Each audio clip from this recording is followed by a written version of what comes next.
ऐसे हिस्से हैं जहां से हिंसा की खबरें भी निकलकर सामने आई हैं, जिसने मुश्किलें बढ़ा दी। और इंदौर से भी बड़ी खबर है, इंदौर से बड़ी खबर है जहां पर हिंसा की खबर निकलकर सामने आई है। इंदौर से बड़ी जानकारी ये निकलकर सामने आ रही है कि वहां पर हिंसा हुई है। स्थिति को संभालने की कोशिशें लगातार की जा रही है। इंदौर की विधानसभा 4 में मतदान के दौरान कांग्रेस और भाजपा के समर्थकों में विवाद हुआ। पुलिस ने दोनों ही पार्टी के समर्थकों पर लाठीचार्ज किया है, यानी कि कांग्रेस और बीजेपी दोनों ही पार्टियों के समर्थकों पर पुलिस की ओर से लाठीचार्ज किया गया, क्योंकि वहां पर आपस में ही दोनों दलों के समर्थक भिड़ गए हैं। इंदौर की विधानसभा 4 में मतदान के दौरान ये विवाद की खबर है, जिसके बाद स्थिति को संभालने के लिए पुलिस की ओर से लाठीचार्ज किया गया है। अलग अलग हिस्सों में मुरैना में 2 जगहों से खबर सामने आई, जहां पर खासतौर से दिमनी को लेकर, दिमनी से जहां नरेंद्र सिंह तोमर चुनावी मैदान में है, केंद्रीय कृषि मंत्री हैं। दूसरी तरफ आपको बताते चले, जिस इंदौर से खबर सामने आ रही है, इंदौर 1 से कैलाश विजयवर्गीय को चुनावी मैदान में उतारा गया है। भारतीय जनता पार्टी की ओर से वो महासचिव है, दिग्गज नेता हैं, लेकिन इस बार विधानसभा में 15 सालों के बाद मैदान में है। मुरैना में आपको बताते चले, मुरैना की जिस दिमनी सीट से चुनावी ताल ठोक रहे हैं इस वक्त कृषि मंत्री, वो 20 साल के बाद विधानसभा का चुनाव लड़ रहे हैं।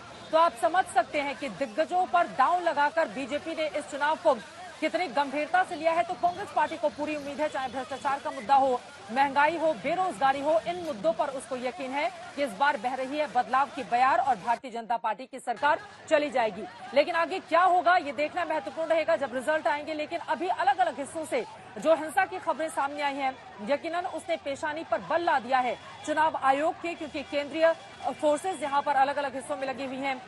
लगातार स्थिति को नियंत्रित करने की कोशिशें लगातार जारी हैं। लेकिन जिस ग्वालियर चंबल हिस्से में इस वक्त मेरी मौजूदगी है, यहाँ की कई ऐसी विधानसभाएं हैं जहां पर भारतीय जनता पार्टी, कांग्रेस के समर्थक आपस में भिड़ गए। कई जगहों पर पत्थरबाजी हुई, गोलीबारी हुई, एक दूसरे को दौड़ाया गया। तो वहीं इंदौर 4 से भी अब बीजेपी और कांग्रेस के समर्थकों में आपस में झड़प हुई, जिसके बाद पुलिस ने उनको तितर बितर करने के लिए लाठी चार्ज का सहारा लिया है। हमारे साथ सईद अंसारी क्या मौजूद है। सईद जी, अगर मेरी आवाज आप तक पहुंच रही हो, इंदौर 4 में हो गई है झड़प, क्या खबर मिल रही है? स्थिति इस वक्त वहां पर क्या बनी हुई है? सईद जी।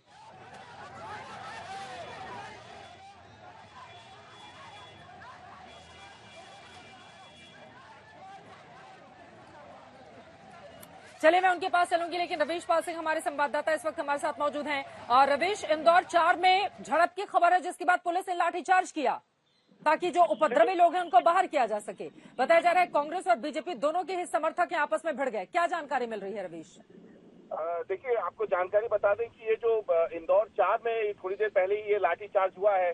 दरअसल ये कांग्रेस और बीजेपी के जो कार्यकर्ता हैं ये आमने सामने आ गए थे, और जहाँ पे ये लाठीचार्ज हुआ वहीं पे पुलिस स्टेशन भी है, वहीं पे पुलिस बल बैठा हुआ था।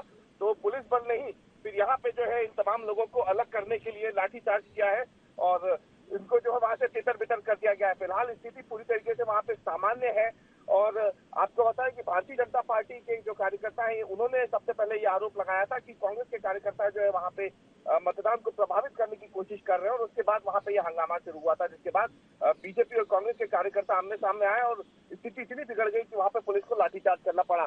दरअसल पुलिस पहले से ही सतर्क थी, क्योंकि इंदौर की राऊ विधानसभा में पहले ही कल देर रात जो हंगामा हुआ था उसके बाद अतिरिक्त पुलिस बल जो है इंदौर में भेजा गया था। और उसके बाद क्योंकि ये जिस जगह पे ये घटना हुई है उसके ठीक साथ में ही पुलिस स्टेशन था, बड़ी संख्या में पुलिस बल वहां मौजूद था जो पहुंचा हुआ था।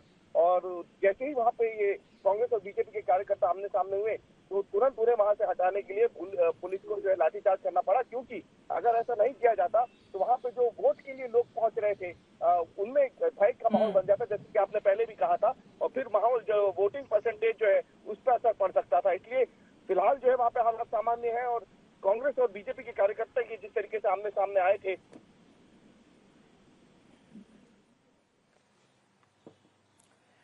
तस्वीरें भी हम दिखा रहे हैं, 3 अलग अलग तस्वीरों के जरिए हम समझ सकते हैं इंदौर में मारपीट किस कदर हुई है। ये तस्वीरें साफ साफ उसकी गवाही दे रही हैं, कैसे भारतीय जनता पार्टी और कांग्रेस के कार्यकर्ता एक दूसरे को मारने पर उतारू हो गए।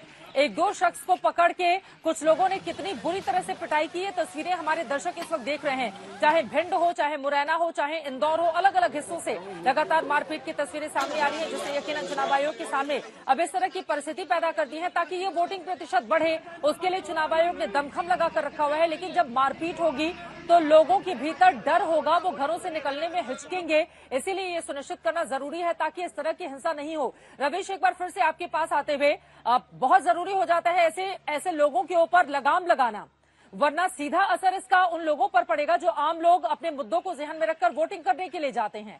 45% तक मतदान जरूर हुआ है दोपहर 1 बजे तक, लेकिन इसको बढ़ाया जाए, चुनाव आयोग की कोशिशें हैं, लेकिन अलग अलग हिस्सों में हिंसा की खबरें इस वोटिंग पैटर्न को प्रभावित भी कर सकती हैं। रवीश जी बिल्कुल, ये हो भी रहा है। और आप देखिए कि हिंसा ज्यादातर किन जगहों पे हो रही है। आप देखिए हिंसा जहाँ पे हुई है उनमें से केंद्रीय मंत्री नरेंद्र तोमर की दिमनी विधानसभा सीट आ रही है, और इंदौर, जहाँ हालांकि इंदौर 4 में हुआ है ये विधानसभा में, लेकिन इंदौर क्रमांक 1 से कैलाश विजयवर्गीय मैदान में है। तो माना जा रहा है कि ये जो बहुत चर्चित चेहरे भाजपा के जो मैदान में उतरे हैं, तो इनके वहां आने से कार्यकर्ताओं में भी एकजुटता और जोश जो है वो बहुत ज्यादा है। और इसलिए कार्यकर्ता जो है इंदौर के हों, मुरैना जिले के हों, भारतीय जनता पार्टी के कार्यकर्ता वो बिल्कुल एक तरीके देखा जाए, क्योंकि सरकार भी उन्हीं की है मध्य प्रदेश में, हालांकि चुनाव आचार संहिता लगी हुई है, जाहिर सी बात है, लेकिन इसके बावजूद कार्यकर्ता जो है वो बहुत ज्यादा खुल करके छोटी से छोटी घटना पर भी रिएक्ट कर रहे हैं। और यही वजह है कि इंदौर हो या राऊ विधानसभा हो, इंदौर 1 हो, इंदौर 4 हो, या दिमनी विधानसभा हो, जौरा विधानसभा हो, इन तमाम जगहों से ऐसी खबरें निकल के सामने आई हैं जहाँ पे कार्यकर्ता जो है वो आमने सामने आ गए। यही नहीं, सीधी में भी हमने देखा कि रीति पाठक और कांग्रेस के जो प्रत्याशी हैं ज्ञान सिंह, उनके बीच में भी किस तरीके से वहां पे वाद पलटवार हुआ है, वहां पे भी देर रात काफी हंगामा हुआ।